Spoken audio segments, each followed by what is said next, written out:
quiero pensar que el magistrado está bloqueando esta decisión por cuenta de esta investigación que nosotros hicimos. No quiero pensar que el magistrado está bloqueando la notificación de esa sentencia. Entonces, Juan, yo le pregunté hace como 2 meses al magistrado ponente, porque el magistrado ponente era Ibáñez, y la ponencia de Ibáñez fue derrotada por los otros magistrados.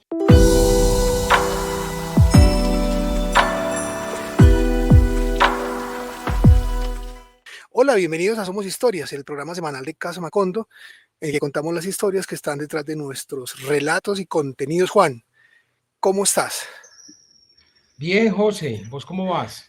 Bien, quisimos hacer este en vivo, más allá de las dificultades que hemos tenido esta semana, porque estamos muy repartidos, muy regados, porque, bueno, como les contamos hace una semana, Juan está al otro lado del mundo, y eso que estoy viendo detrás de vos, Juan, no es un cuadro, ¿cierto?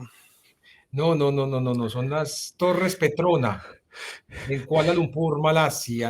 Aquí las llaman también las Twin Towers, las Torres Gemelas de Malasia. Bueno, Juan está en el encuentro, les habíamos contado, en el Encuentro Mundial de Periodismo Investigativo. Él es allá uno de los ponentes invitados a este encuentro que reúne a periodistas de 100 países, unos 1.500 periodistas, lo mejor del periodismo investigativo del mundo. Juan, ¿qué tal la experiencia? ¿Con qué te has encontrado allá? No, fascinante, somos 1.800 periodistas de 130 países. Este es un evento que lo hacen cada 2 años, desde el 2001, y es por primera vez lo están haciendo en Asia, aquí pues en el sudeste asiático, en Malasia. Y no, José, qué experiencia tan fascinante, o sea, uno se enamora más del periodismo, se enamora más de la gente tan tesa que está aquí, ¿no? He conocido pues periodistas con un trabajo pues increíble, que han tumbado presidentes, ministros, generales, oligarcas, gente que recién ha salido de la cárcel, gente en el exilio, periodistas en el exilio, unas historias increíbles. Por ejemplo, conocí a María Ressa. María Ressa es una periodista filipina, Premio Nobel de Paz en el año 2021, encarcelada, y que es la fundadora del medio más importante de Filipinas, Rappler. En fin, esa fue súper inspiradora la conferencia de ella, ¿no? O sea, creo que todo el mundo aplaudía casi que de pie casi todos de pie porque qué mujer, o sea, qué fuerza, qué fortaleza, qué enseñanza las que nos dejó. Yo había escuchado de ella, pero ya escucharla y verla en vivo, pues es algo, pues, es fascinante, fascinante. Entonces, aquí estamos hasta el 24, estamos desde el 20 al 24 con conferencias todos los días, talleres, cursos. Al día tengo 5 o 6 talleres, pues que uno escoge de un menú muy amplio, ¿ya? Cómo investigar las criptomonedas, cómo investigar el negocio de la biometría, cómo investigar a China, todos los negocios que tiene China en el mundo. En fin, qué vaina tan fascinante. En 2 años me encantaría tener el honor de regresar. Creo que en 2 años va a ser en Europa. Apenas van a avisar hoy en qué país será la próxima sede de esta Conferencia Mundial de Periodismo Investigativo, pero es increíble. Me siento muy, muy, muy honrado y muy honrado pues de que también Casa Macondo, con 2 años y medio que llevamos de existencia, pues ya esté en estos escenarios, ya nos inviten, ya nos tengan en cuenta, ¿no? Hay unos colombianos, pero como medio colombiano, Casa Macondo, ¿no? Está otro, María Teresa Ronderos con Clip, que es un trabajo de periodismo más regional, más que enfocado en Colombia, pero sí, Casa Macondo, el medio más pequeño, más nuevo en Colombia, y ya en estos escenarios pues también exponiendo. Yo expondré ahorita pondré mi presentación, mi panel, en el cual hablaremos de los crímenes cometidos en entornos religiosos. Entonces me acompañará una periodista de Nueva Zelanda que ha investigado a los testigos de Jehová en ese país, una periodista peruana, Paola Ugaz, que fue quien desmanteló la banda criminal del sodalicio de vida cristiana en Perú, y otro periodista de Sudáfrica, que será pues como el moderador. Entonces aquí estoy ensayando mi inglés y repasando mis diapositivas. Primera vez que hago diapositivas, nunca las había hecho. Qué maravilla, la inteligencia artificial sirve para mucho. Una de esas vainas como para diseñar unas buenas diapositivas. Yo no tengo paciencia a meterle colorcitos y animacioncitas y, en fin, entonces me quedó muy bonita. La voy a grabar, la vamos a montar después en nuestro canal de YouTube y bueno, fascinado pues aquí en este encuentro. Por favor, deséame suerte para que nos vaya muy bien. Nos va a ir muy bien, Juan, porque no vas a compartir solamente unas diapositivas. Juan va a compartir una experiencia de trabajo en la que él es maestro. Y a propósito de esa maestría de Juan, que está vinculada con una persistencia de muchos años, con una fortaleza además de ánimo tremenda, que nos inspira a todos en Casa Macondo, este año, Juan, después de esa lucha permanente por ganarse el derecho periodístico a abrir los archivos secretos de la Iglesia Católica en Colombia, la Corte Constitucional le dio la razón. No tuvo más remedio que, volcada a los hechos y un análisis juicioso de los derechos de la Constitución, pues le otorgaron el reconocimiento a que esos expedientes sean revelados, desvelados. Juan, pero esa sentencia nada que sale y ya preocupa porque el fallo ya ocurrió y el magistrado que está encargado de la redacción no lo ha compartido todavía. Estamos preocupados, Juan, hay motivos para preocuparse de que después de tantos meses todavía nada que salga el sentido del fallo. Sí, pues el 13 de mayo de este año la Sala Plena de la Corte Constitucional emitió la sentencia SU 184 de 2025 que obliga a las 137 diócesis y comunidades religiosas de Colombia a entregarnos el archivo secreto, es decir, el archivo donde están las denuncias por violencia sexual contra todos los sacerdotes. Ya nos han entregado el 13%, cuando enviamos los derechos de petición, pues el periodista Miguel Ángel Estepillán y yo, y con ese 13% ya tenemos 700 nombres de sacerdotes denunciados por abusos sexuales.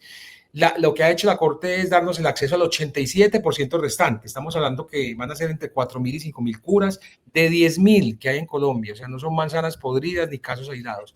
Y la Corte, yo no sé si eso es de ahora o será de toda la vida, me parece muy feo y porque toman una decisión y 6, 7 meses después notifican la sentencia. Yo creo que deberían notificar la sentencia y ya, sin avisar incluso la decisión, porque fue el 13 de mayo, ya estamos en noviembre y nada que llega, nada que notifica la sentencia y sin la notificación de la sentencia, pues la Iglesia Católica no está todavía obligada a entregar la información y se corre el peligro, que yo creo que ya está ocurriendo, de muchos obispos quemando información, rompiendo papeles, desapareciendo esos archivos secretos.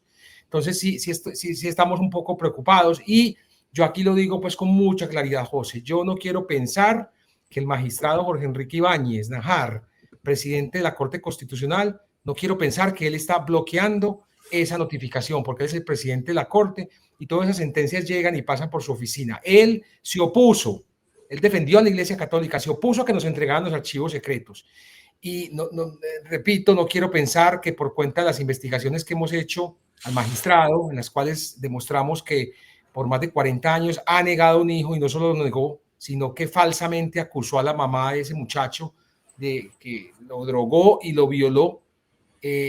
No quiero pensar que el magistrado está bloqueando esta decisión por cuenta de esta investigación que nosotros hicimos. No quiero pensar que el magistrado está bloqueando la notificación de esa sentencia. Entonces, Juan, yo le pregunté hace como 2 meses al magistrado ponente, porque el magistrado ponente era Ibáñez, y la ponencia de Ibáñez fue derrotada por los otros magistrados, entonces le correspondía a otro magistrado redactar la sentencia. Yo hablé con el magistrado Miguel Polo Rosero, y él hace 2 meses, un poquito más, me dijo, mire, en 2 semanas sale la sentencia. 2 semanas. Me da pena preguntarle pues al magistrado nuevamente, yo voy a esperar, pero sería muy grave que el magistrado Ibáñez esté bloqueando como una especie de venganza la notificación de esa sentencia, una sentencia pues que obviamente va en contravía de los intereses de sus amigos los obispos de este país. Entonces, vamos a ver qué pasa, José. Ojalá que antes de que termine el año nos notifiquen esa sentencia. No estamos afirmando nada, nos estamos preguntando y desde acá se hacemos la pregunta. Señor magistrado presidente de la Corte Constitucional, Ibáñez Nájar, ¿está usted bloqueando la redacción, la puesta en común de esa sentencia? ¿Está usted reteniendo esa sentencia que ya debería haber salido? Le hacemos la pregunta desde acá muy respetuosamente. Y la verdad es que sí, estamos preocupados porque, como dice Juan, nos llegan informaciones de desaparición de informes de archivos secretos vinculados con casos de abuso clerical. Y cuanto más tiempo pase, pues mayor es el riesgo de que esos archivos a los que ya el periodismo colombiano tiene el derecho de acceder, pues desaparezcan, que es el tema del que Juan justamente fue allá, a Kuala Lumpur, para hablar de cómo se investiga, cuáles son los recursos técnicos, periodísticos y jurídicos para investigar a la poderosa iglesia y los casos de abuso sexual, abuso clerical. Juan, justamente esta semana la Corte Constitucional dio a conocer un fallo muy importante, otro logro de Casa Macondo, liderado por vos después de muchos meses de insistencia y de brega jurídica. Ese fallo es un fallo importante, es el fallo que le reconoce de nuevo a Casa Macondo y a través de Casa Macondo al conjunto de los periodistas del país y a los ciudadanos también el derecho a la información. Es un fallo muy importante, Juan. Hablemos de ese fallo que esta semana nos llegó como una gran noticia mientras vos estabas por allá, en Kuala Lumpur.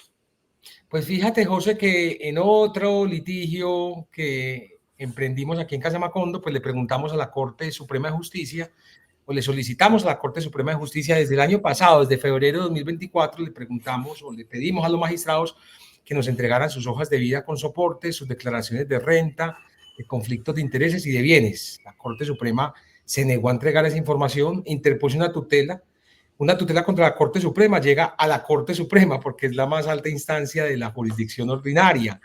Y obviamente en primera instancia perdimos y en segunda instancia perdimos, pero la Corte Constitucional seleccionó el caso y ha emitido la sentencia 328 de 2025, en la cual obligan a todos los magistrados de la Corte Suprema de Justicia a entregarnos todos esos documentos. Esa decisión la tomó la Corte el 31 de julio, o sea, mucho después, más de un mes después de la otra sentencia, y ya la notificaron. Llegó apenas ayer pues la notificación de esta sentencia que aquí estoy mostrando en pantalla y que quiero pues señalar algunos Sí, elementos clave. explícanos, Juan, porque este fallo de la Corte Constitucional que se logra después de un esfuerzo, repito, un esfuerzo de mucho tiempo de Casa Macondo, de Juan, en esa brega por justamente acceder a la información. Este fallo marca una bisagra, es una bisagra en un antes y un después en el acceso a la información en Colombia. Detengámonos un poco acá porque me parece que es muy interesante, Juan, el análisis de este fallo. Vamos, si querés, a la parte resolutiva mientras nos pones un poco en contexto, porque es que Casa Macondo había solicitado una información que le fue negada y sobre las hojas de vida. ¿Por qué las hojas de vida? Porque lo que Casa Macondo descubrió después de varias investigaciones es que los funcionarios públicos, entre ellos los jueces y magistrados, mienten sobre ciertos títulos académicos y hay unas inconsistencias, unas protuberancias que merecían ser investigadas. Bueno, esto fue una pelea de ¿cuántos meses, Juan? Esto fue una insistencia de ¿cuántos meses? Febrero de 2024, o sea, de 20 meses. 20 meses nos tocó pues esperar para tener esta información. Apenas la notificaron ayer, es decir, tiene 5 días la Corte Suprema de Justicia para entregarnos todos esos documentos. Con esta sentencia, que es una sentencia de unificación, esto quiere decir que es una decisión que tomó la sala plena de la Corte Constitucional, 8 votos a 1, solo un magistrado se opuso, enseguida les muestro quién fue. Con esta sentencia, esta es una herramienta maravillosa porque de ahora en adelante cualquier ciudadano que quiera solicitar esta información, hojas de vida, declaraciones de renta, de conflictos de intereses y de bienes, a cualquier funcionario del país le tienen que entregar esa información, porque si los magistrados de la Corte Suprema con esa sentencia ya están obligados a entregar esto, pues de ahí para abajo, alcaldes, gobernadores, concejales, diputados, cualquier funcionario, el presidente de la República, sus ministros, tiene que entregar esa información que por demás debería ser pública, porque hay una ley que es la ley de transparencia, la ley 2013 de 2019, que obliga a todos estos funcionarios a divulgar esta información en una página de función pública. Lo que nosotros encontramos es que ahí no habían publicado absolutamente nada y o incluso mentiras. E incluso mienten, claro. Por eso la Corte Constitucional ha obligado entonces ahora a la Corte Suprema a entregar esta información. La magistrada ponente fue la magistrada Natalia Ángel Cabo. Es una sentencia del 31 de julio que apenas fue notificada este viernes. Y pues aquí está la sentencia, son 62 páginas, no vamos a leer las 62 páginas, pero José, hay unas vainas bien interesantes, se las recomiendo, es una sentencia maravillosa. Mira, te voy a enseñar varias cosas, ya me la leí toda, y hay unas cosas que me encantan. Por ejemplo, en el numeral 89, citan una sentencia,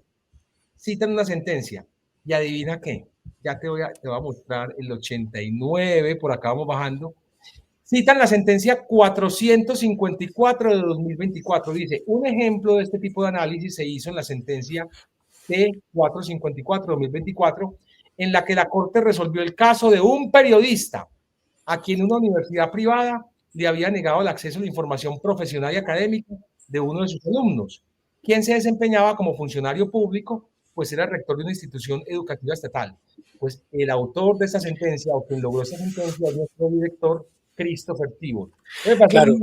Que una sentencia de Casa Macondo, la Corte esté citando otra sentencia de Casa Macondo para decir, mire, ya aquí se decidió algo. Entonces me parece muy hermoso, porque es una sentencia que logró Christopher con mucho esfuerzo. Lo es, realmente lo es. Esto es como un premio de periodismo, porque es un reconocimiento a la labor investigativa y a la persistencia de Casa Macondo. Es que no hay otra forma de explicarlo, Juan. Recuerdo ese trabajo de Christopher, de muchos meses también. Aquí honramos esa frase de Casa Macondo que inspira el trabajo, y es hacer periodismo sin afán. Tomarnos el tiempo, mes tras mes, esperar, tratar de resolverlo jurídicamente, esperar que se ocurra el fallo. Si el fallo es negativo, entonces acceder al siguiente paso jurídico para ir jalando la pita. Y Juan, me parece tremendo eso, que nosotros podamos esperar 11 meses, un año, 18 meses, año y medio, 20 meses, como en este caso casi 2 años, hasta que se van surtiendo esto que al final nos da la razón. Juan, la parte resolutiva, contanos un poco qué más has encontrado ahí. Porque, no, claro, pero espere, antes de ir a la parte resolutiva, le quiero mostrar otro numeral, el numeral 111. Les dice el numeral 111. Esta interpretación fue reiterada en la sentencia T324 de 2024, que analizó un caso en el que una universidad pública negó el acceso a varias hojas de vida de funcionarios. Y adivina esta sentencia de quién es. También de Christopher. Porque también es de Christopher. El año pasado 2 sentencias, la 454 y la 324. Entonces, aquí en esa sentencia están citando otra sentencia de Casa Macondo. O sea, me se me hinchó el corazón cuando vi esto y dije, esta belleza. Juan, recordemos el caso que estuvo investigando Christopher, el viceministro de la creatividad, que falsificó el diploma, y no solo él, sino que encontramos que, por ejemplo, la presidenta de la Judicatura, Diana Remolina Botía, mintió sobre su formación académica, y un montón de funcionarios más. Pero para acceder a esa información, Christopher mandó más de 50 derechos de petición, interpuso como 12 tutelas, las ganó todas, perdió solo 2, y esas 2 tutelas llegaron a la Corte, y de ahí salieron esas 2 sentencias que hoy se están citando en esta otra sentencia. Entonces, claro, me parece fascinante. Claro, son antecedentes que la misma Corte, fallos anteriores, utiliza acá, apela a ellos para dictar esta sentencia y sustentarla. Claro que sí, es un logro. Claro. Y José, antes de ir a la parte resolutiva, hay algo que me llamó mucho la atención. Hay como una autocrítica aquí de la Corte Constitucional, una reflexión que dice: nunca había visto incluso en una sentencia de la Corte una reflexión, y aquí dice reflexión adicional sobre la publicación de la información de los magistrados de las altas cortes en general. Y lo que recoge aquí en esa sentencia de la Corte, lo que dice es, oiga, pero es que no solo la Corte Suprema, los magistrados de las otras cortes, incluyendo la Corte Constitucional, no hemos cumplido con el deber de publicar y divulgar esta información donde deberíamos hacerlo, según la ley 2013 de 2019, 2013 de 2019. Entonces, presentan acá un cuadro y dice, mire, de la Corte Suprema de Justicia son 40 magistrados, de los cuales 12, solo 12 han publicado información en el portal de Función Pública. ¿Qué información? Las hojas de vida, las declaraciones de renta, de bienes y de conflictos de intereses. Esto es solo el 30% de los magistrados. Son tan descarados estos magistrados, y perdonen pues que los llame así, porque qué falta de transparencia. O sea, los que deberían dar ejemplo, pues no están siendo transparentes, y aquí hay, un cuestionamiento muy fuerte a estos magistrados que no quieren ser transparentes. Ellos, cuando les mandé el derecho de petición, me dijeron, no, eso está todo publicado ahí en función pública, y yo demostré Falso. que no estaba, falso, no estaba publicado, y aquí la Corte hizo su investigación aparte y dice, oiga, solo el 30%, pero miremos la Corte Constitucional, son 9 magistrados y solo 3 han publicado esa información. Yo no sé con qué cara votarían los otros 6. O sea, los otros 6 votaron y votaron a favor, pero ojo, solo el 33.3% ha entregado esa información. ¿Con qué cara votaron en esta sentencia? ¿No te parece interesante? Muchísimo, pero es que además, lo mencionaste al principio, este es un fallo muy significativo, es un fallo relevante porque es un fallo, vos lo explicabas, en el que se reúne la sala plena y toma decisión. Digamos, no es un fallo de aquellos que toman entre 3 magistrados, acá es el conjunto de todos los magistrados que se sientan a debatir y a tomar una decisión. Claro, la mayoría de los que estaban ahí sentados tenían rabo de paja, no habían cumplido con lo que la ley les ordenaba, de manera pero que votaron a favor de que los otros, de que la Corte Suprema entregara esta información. Me parece Juan, maravilloso. claro, tremendo. Ahora, fíjense por qué es tan importante este fallo. Ellos son lo hemos dicho tantas veces, el límite moral, el límite jurídico de la nación. Si ellos no cumplen, calculemos de ahí para abajo alcaldes y concejales de que van a cumplir, que van a ellos hacer una declaración honesta y sincera de sus bienes, de sus vínculos, pues no lo hacen simplemente, y por eso se permiten poner, por ejemplo, que son magíster en títulos que no han recibido. En estos días, perdón que lo mencione otra vez, el señor Pipe, Córdoba, el inefable Felipe Córdoba, sus títulos express. con sus títulos express, ostentando un título de postdoctorado, título que no existe, eso solo existe en su cabeza mentirosa. Mentirosa cuando dice que tiene un título de postdoctor, que se graduó de postdoctor, uno no se gradúa de postdoctor. Bueno, ellos se permiten todo esto, estos barbajanes se permiten todo eso, pues porque justamente los magistrados de las altas cortes son los primeros en no cumplir con la norma. Por eso es que este fallo es tan importante, porque este fallo se detiene ahí y dice, no estamos cumpliendo nosotros, Juan. Sí, y mire, vamos con la otra. El Consejo de Estado son 31 magistrados, solo 7, es decir, el 22.5% ha cumplido con la obligación de divulgar esta información. Y vamos a que este me encanta, la Comisión Nacional de Disciplina Judicial, es decir, los magistrados que disciplinan a los otros magistrados y a los otros jueces, son 7, solo 1. O sea, esos están jodidos, el 14.2%, solo 1. Los que disciplinan a los otros. Sí, O sea, es increíble. Los jueces de los jueces. Exacto. Fallando en cumplir la ley. Exacto. Y el Consejo Superior de la Judicatura, pues es los únicos 6 de 6, pues que se han divulgado toda esa información, ¿ya? Entonces aquí tenemos en que de 93 magistrados de las altas cortes, solo 29, es decir, el 31% ha cumplido con la obligación de publicar y divulgar sus hojas de vida, sus declaraciones de renta, bienes y conflictos de intereses, como los obliga, como los manda la ley 2013 de 2019 o la ley de transparencia. Entonces, esta reflexión, esta autocrítica que hace aquí la Corte Constitucional, me parece pues maravillosa. Este cuadrito a mí me encanta. Obviamente, el próximo derecho de petición será para la Corte Constitucional. Les voy a decir, bueno, señores, y para el Consejo de Estado.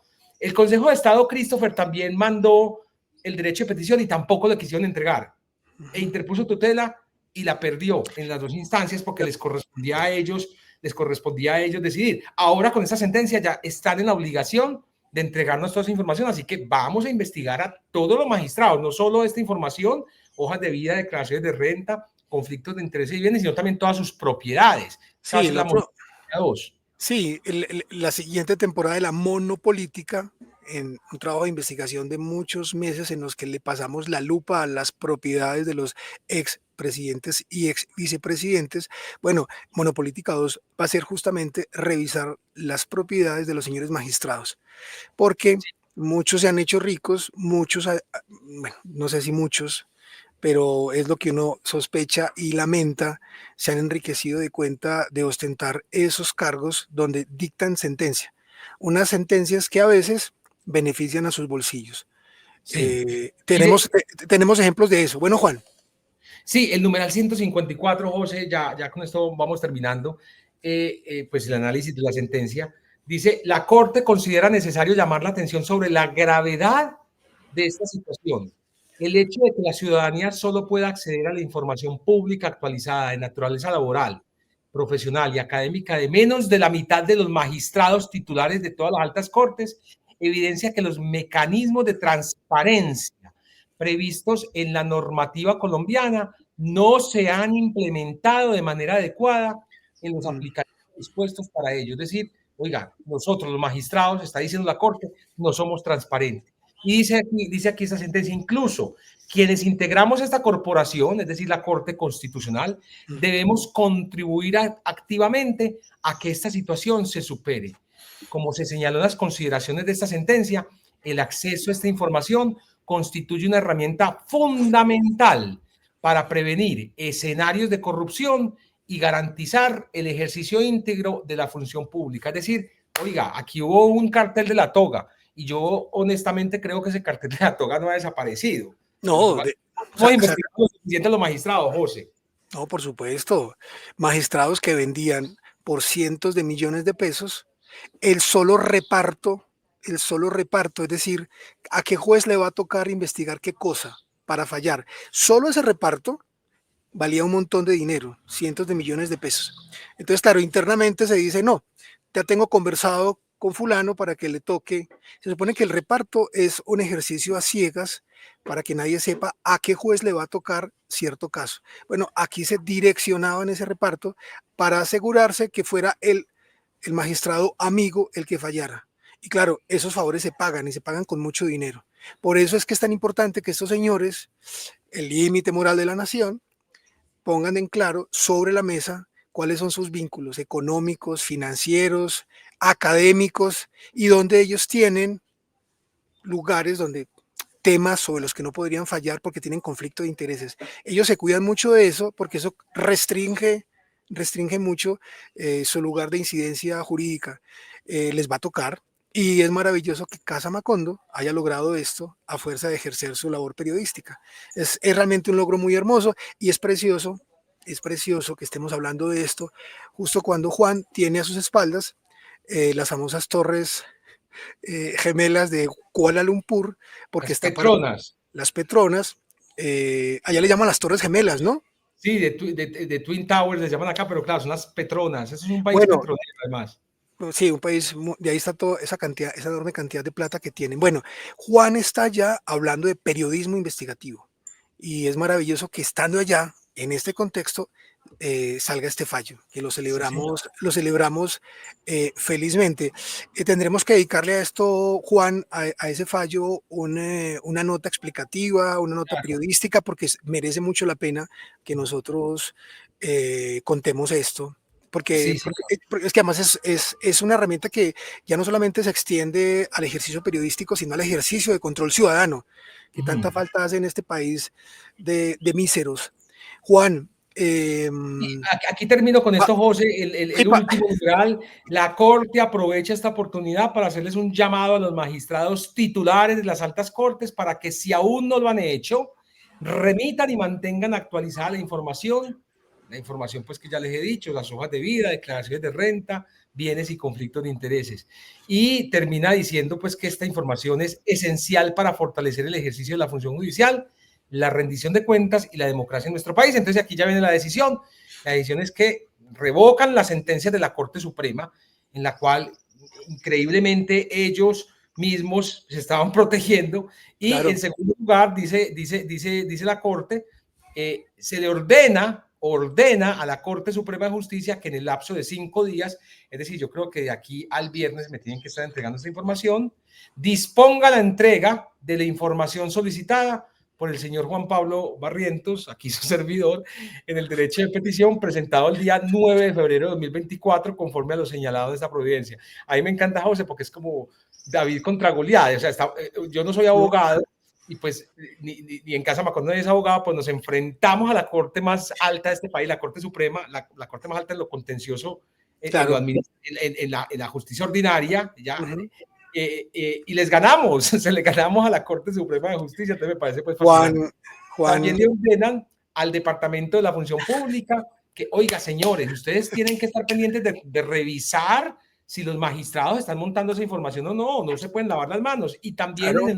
en el cuarto le ordenan al Consejo Superior de la Judicatura que también, oiga, señores, tienen que actualizar ese portal de transparencia y tienen que montar esta información. No es si les da la gana, si quieren, no, es una ley, la ley 2013 de 2019. Y viene luego una exhortación a las presidencias de las cortes, las secretarías, para que gestionen y ejerzan el control necesario para asegurar que los funcionarios que están obligados a entregar la información, pues cumplan con sus deberes. Y también exhortan al Departamento Administrativo de la Función Pública y a la Judicatura para que en los siguientes 30 días revisen el diseño de los aplicativos. Es decir, esta sentencia de Casa Macondo, pues ha causado esto, que le ordenen a la Judicatura, oiga, Claro. tienen que revisar el diseño de esto porque esto no está funcionando, señores. Aquí no hay ninguna transparencia.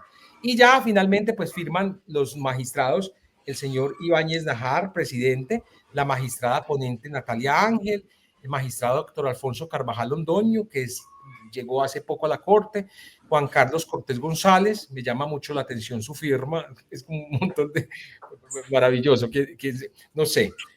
Lina Marcela Escobar, también una magistrada nueva, reciente, Vladimir Fernández Andrade, que llegó el año pasado, la vicepresidenta de la Corte, que será la próxima presidenta. La próxima presidenta, sí. Andrea Meneses, Miguel Polo Rosero, él aclaró el voto, es decir, estuvo a favor de que nos entregara esta información, pero aclaró algo. Veremos esa aclaración a qué se corresponde. No sabemos todavía. Y el único que votó en contra nuestra, José, fue el magistrado José Fernando Reyes Cuartas, que ya no es magistrado, ya cumplió su periodo de 8 años. Yo creería que como al magistrado Reyes lo ternó la Corte. Lo ternó la Corte. Habrá dicho, no les voy a hacer sí. No les como voy que embarrada, muy desagradecido yo no, como que no. Fue el único que votó en contra, ¿no?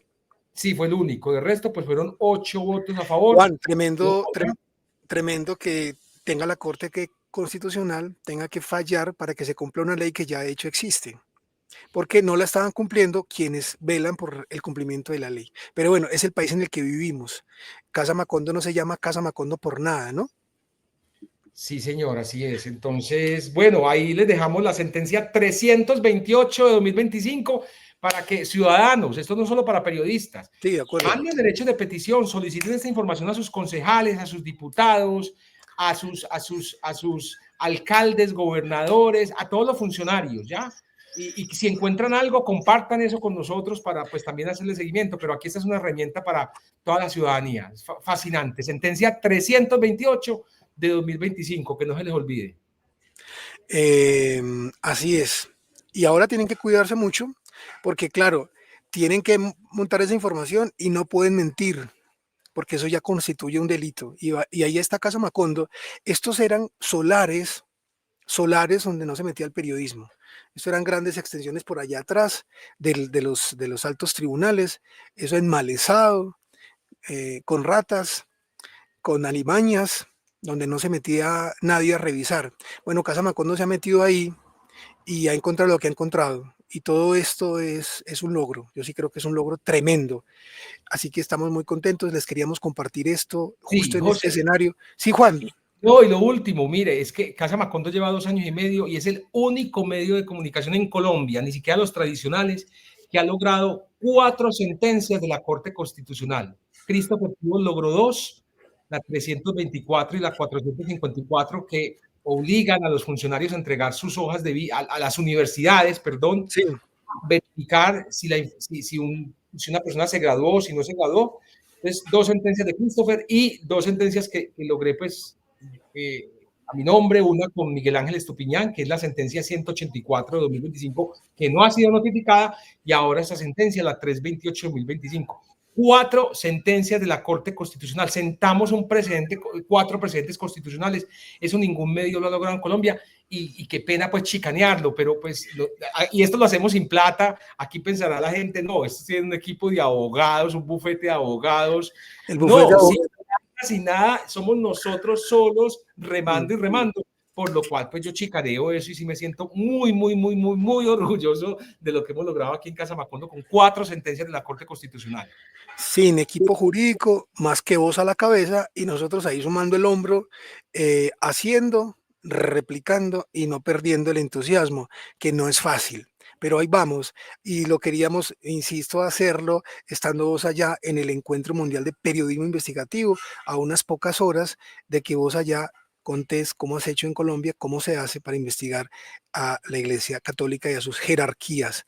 Así que tiene pues como ese significado también que nos parece tan bonito. Además, estás a 13 horas de distancia, unos 20.000 kilómetros, y Casa Macondo, con su paso de caracol, sin afán, llega tan lejos.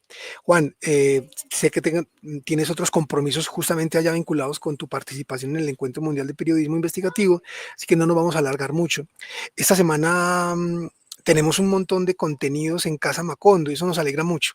Hoy tenemos una variedad de contenidos en Casa Macondo y yo te iba a proponer si leemos la carta de Christopher Tibul, nuestro director. Esa carta la envía semana a semana.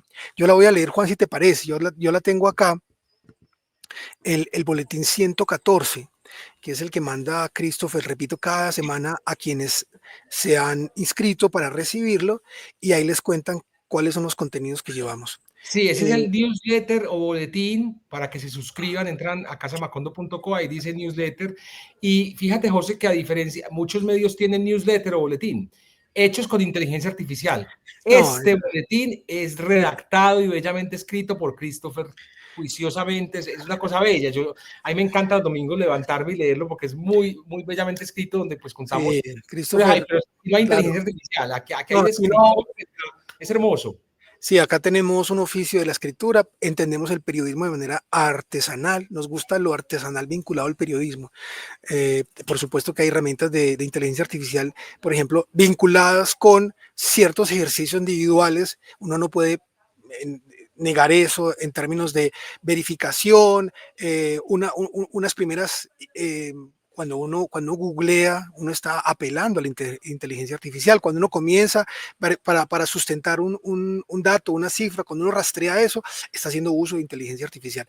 Pero en términos de la escritura, en Casa Macondo no utilizamos inteligencia artificial. No apelamos a esa herramienta como una ayuda de escritura. Aborrecemos aquello como un suplantador del ejercicio periodístico.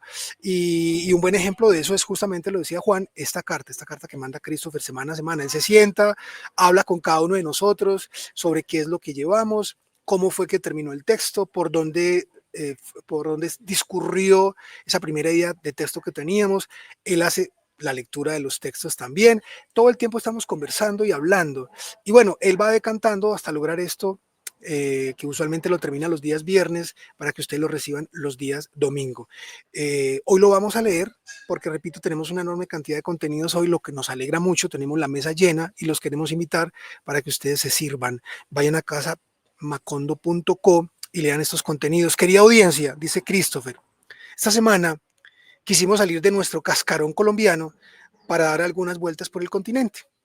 Investigamos el comercio de tortugas en Perú, hablamos con un historiador argentino que escribió una novela sobre Belgrano y criticamos la forma en que Hollywood adaptó la primera novela de Enfant terrible de la literatura rioplatense contemporánea. Juan, no tengo idea si lo dije bien, seguramente lo dije muy mal. Al final, con la curiosidad saciada, regresamos a Colombia para reflexionar sobre la relación que el país tiene con el concepto de la verdad. Ese es el encabezado de la carta y aquí comienza Christopher a ofrecer los contenidos que están hoy en casamacondo.co. La crónica que se titula El modelo que empobrece a los guardianes de tortugas en la Amazonía, escrita por una tríada de periodistas peruanos para Casa Macondo, y hace 8 días estuvo acá Santiago Wills hablándonos de este proyecto periodístico de un año de esfuerzo que tiene este domingo una segunda entrega y que se llama El mundo que empobrece a los guardianes de tortugas en la Amazonía. Ese texto hace parte de nuestro especial Autopistas de Depredación, que examina el tráfico de especies en la cuenca del Amazonas. Los hallazgos de esta historia son lamentables. Un programa del gobierno que buscaba la sustentabilidad terminó infiltrado por el crimen organizado. El otro tema es una Sí, José, entrevista. ahí te interrumpo, perdóname, les estoy mostrando, porque quiero que vean también nuestros procesos, que en Casa Macondo pues hay muchos ojos, entonces aquí Christopher, que escribe muy bien, escribe su boletín, redacta su boletín, y aquí ya entra una correctora de estilo a decir, esto por aquí es mejor así, y tachemos acá, o sea, son procesos muy hermosos, Ah, muy detalladitos, tú entonces, estás, sí, claro, aquí estoy mostrando, bueno, qué genial, bueno. lo vean. Está bien, porque esto es parte del esfuerzo. Mire, este texto ya fue, primero lo escribió un profesional de la escritura, que es Christopher, un editor con vasta experiencia, un hombre que tiene como oficio la escritura. O sea, que es un texto ya muy decantado. Pero el último proceso, y ya revisado por otro editor, el último proceso es de nuestra querida editora, correctora de estilo, y Alejandra, y ella, lo que ustedes ven ahí señalado son las últimas correcciones que hace Alejandra, que en este caso todavía, en esta versión que tenemos que le estamos mostrando, todavía no estaban corregidos. Bien, son cosas mínimas, pero eso tiene que ver con eso del oficio artesanal del periodismo, ¿no? Aquí no hay un motor de búsqueda corrigiendo, somos nosotros a muchos ojos pasando la lupa.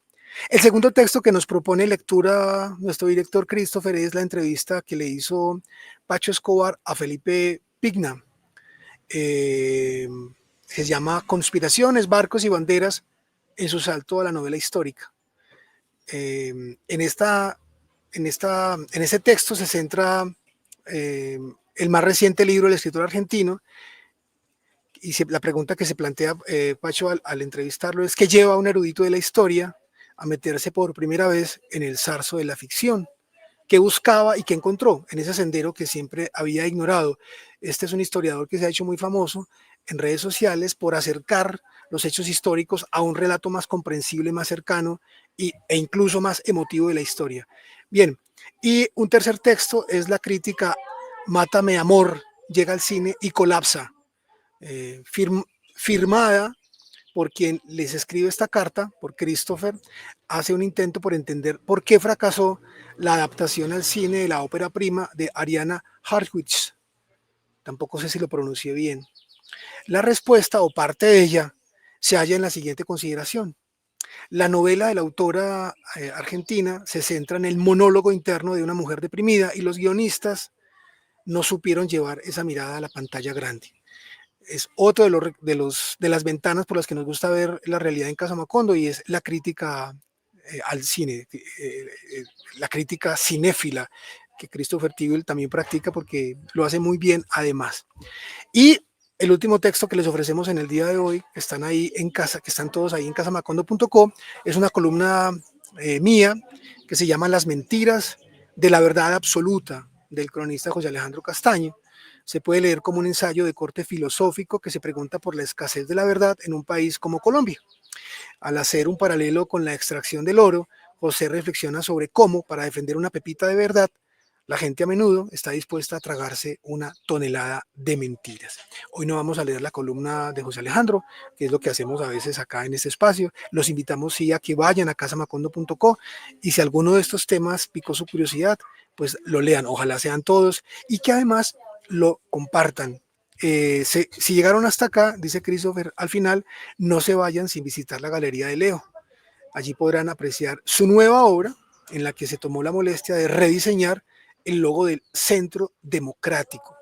Le hizo una relectura a esa famosa escena del enanito feliz tocándose el corazón, que se hizo tan famosa y que en Colombia respaldó tantas fechorías. Y claro, visiten nuestro canal de YouTube para ver el nuevo episodio de Somos Historias, esto que ustedes están viendo ahora mismo, el programa semanal de Casa Macondo. Espero que disfruten de estas historias, dice Christopher, preparadas con cuidado y sin afán. Bueno, esta carta ustedes pueden recibirla cada semana para que se enteren de las apuestas periodísticas y narrativas de Casa Macondo. Tenemos la casa llena hoy, eso nos emociona mucho. Ahí hay mucho esfuerzo de mucha gente. Somos un equipo de 13 personas, sumando el hombro, y nos encanta, porque somos unos enfermos de esto que amamos hacer, que es el periodismo. Juan nos está representando por allá tan lejos. Y nada, Juan, te mandamos un abrazo en nombre de todos acá. Estoy seguro que también en nombre de muchos de los que ven este espacio. Yo quiero expresar pedirles por favor nos perdonen porque en los dos últimos capítulos de Somos Historias no hemos respondido a sus muchos comentarios. Han sido semanas de mucho trabajo, felizmente se ven reflejados, ese trabajo se ve reflejado en las muchas historias que hoy tenemos sobre la mesa para ustedes, servidas para ustedes, pero es verdad que nos habíamos comprometido o hemos tratado de responder a cada uno de esos comentarios porque nos parecen muy, muy importantes. De ahí también aprendemos, de ahí también salen ideas para temas. Eh, Hay personas que ahí nos donan, nos hacen donaciones y siempre queremos agradecerles a cada una de ellas por ese gesto que, repito, nos emociona, lo agradecemos. Así que por favor, excúsenos que estas dos últimas versiones de Somos Historias no hemos respondido sus comentarios, lo haremos nuevamente. Juan, ¿algo más por agregar, señor? Sí, no, el llamado que hago cada 8 días a que nos apoyen. Nada más hermoso pues que un medio sea financiado por las audiencias, por los ciudadanos. Y ahí vamos, poquitas personas, pero pues apreciamos mucho esa ayuda. Nosotros no tenemos financiación ni del Estado, ni de empresas nacionales o internacionales, de nadie. Escribimos proyectos todo el tiempo para ver si nos financian investigaciones, logramos unas cosas, nos dicen no por muchos lados. Por lo que estamos apelando a que sean las audiencias las que nos financien. Miren, Sí. ahí está la Vaki, por YouTube también pueden donar o nos pueden escribir porque estamos buscando otras maneras. Hay gente que dice, no quiero la Vaki porque la Vaki se queda con mucha plata o YouTube se queda con plata y queremos que esa plata les llegue solo a ustedes. Bueno, escríbanos. La Vaki creo yo que es una buena herramienta porque hay una auditoría al menos de quien mete dinero, si uno se pone... Claro, a dar la cuenta, no falta el narco que por perjudicarlo a uno meta cualquier millón de pesos y nos perjudique y nos joda y nos mete en la lista Clinton. Entonces, yo sí les apelo nuevamente, si ya se acerca diciembre, si quieren apoyar una buena causa, apoyen esta causa del periodismo independiente que hacemos aquí en Casa Macondo. Sí. No es una gran suma, o sea, 1.000, 2.000, 3.000 pesos de ahí para arriba, todo eso es amor. Y si no pueden apoyarnos económicamente, compartan nuestros contenidos, denle like, recomienden a Casa Macondo. Vamos muy bien, pues necesitamos pues de dinero y de la ayuda financiera que los ciudadanos. Aquí, José, he conocido tantos medios, unas experiencias tan increíbles, medios financiados 100% por los ciudadanos. Entonces, por la newsletter, por el canal de YouTube, es muy hermoso. Esa es la aspiración que deberían tener todos los medios, José, es muy bello. Yo me sueño por con lo eso. menos, sí, por lo menos los medios independientes. Lo que queda claro, Casa Macondo ya lo ha demostrado, es que hay temas que solamente aborda Casa Macondo. Nosotros interrogamos el poder porque podemos y porque nos atrevemos. Los grandes medios que tienen un montón de vínculos, no diré que los periodistas que trabajan en las salas de redacción de todos los medios en Colombia hay periodistas muy valiosos, gente muy capaz, gente muy talentosa, pero esos medios, sus cabezas, tienen vínculos económicos y dependencias ideológicas, dependencias políticas, que resguardan por encima de los temas periodísticos. Por eso hay temas que no se tocan. Por eso nosotros podemos interrogar el vínculo con dos narcotraficantes del señor expresidente César Augusto Gaviria Trujillo, actual presidente del Partido Liberal, y ninguno de los otros medios en Colombia, los grandes medios, no solamente no toca ese tema, sino que soslaya la información publicada por Casa Macondo, ni siquiera la mencionan porque tienen rabo de paja. Nosotros podemos interrogar el poder porque podemos y nos atrevemos, y esa libertad nos la permite el hecho de que no dependemos económicamente ni ideológicamente de nadie, no tenemos vínculos con nadie, con ninguna persona, nadie puede llamar a presionarnos. Eso, por supuesto, nos impone unos riesgos que los asumimos con alegría, con valentía y con cuidado. Tampoco estamos asumiendo temeridades, pero si nosotros logramos un punto en el que sean nuestras audiencias quienes nos sostengan, pues estamos libres de todo vínculo oprobioso que nos limite la mirada. Si usted llegó hasta acá, le agradecemos que le dé like a este video, porque eso lo hace más visible en YouTube, y por favor, se suscriba al canal de Casa Macondo. Y por último, otra vez, el mejor respaldo que usted nos puede regalar es leer nuestros contenidos, que trabajamos con tanta ambición y con tanto cuidado y de forma tan artesanal. Lean los contenidos y compártanlos. Tómenlos de ahí y regálenle a sus personas cercanas, a personas que a ustedes les parece que les puede interesar, esos vínculos para que ellos también a su vez vayan y lean esos contenidos y los repliquen. Si usted es profesor de universidad, que sabemos que algunos acá son profesores universitarios, ahí tiene esos textos para que usted también los comparta con sus estudiantes y más aún, Si quiere invitarnos a sus clases de manera presencial o incluso en vivo, nos puede invitar. Nosotros estamos muy dispuestos porque nos gusta, porque somos profesores y porque por ahí pasamos por las aulas. No alargamos más esto, les mandamos un abrazo desde Casa Macondo. Juan, me encanta esa vista tuya desde el hotel allá en Kuala Lumpur. Te deseamos muchos éxitos en tu exposición sobre cómo investigar a la iglesia y cómo desnudar y desanudar esas puertas que están ahí selladas y cerradas para que los periodistas no accedamos a la información. Gracias, José. Sí, me toca dormir con las cortinas abiertas porque, pues porque no me puedo perder de esto. Aquí yo creo que no volveré en mi vida, entonces No ahí, no digas eso, no digas eso, que uno no sabe.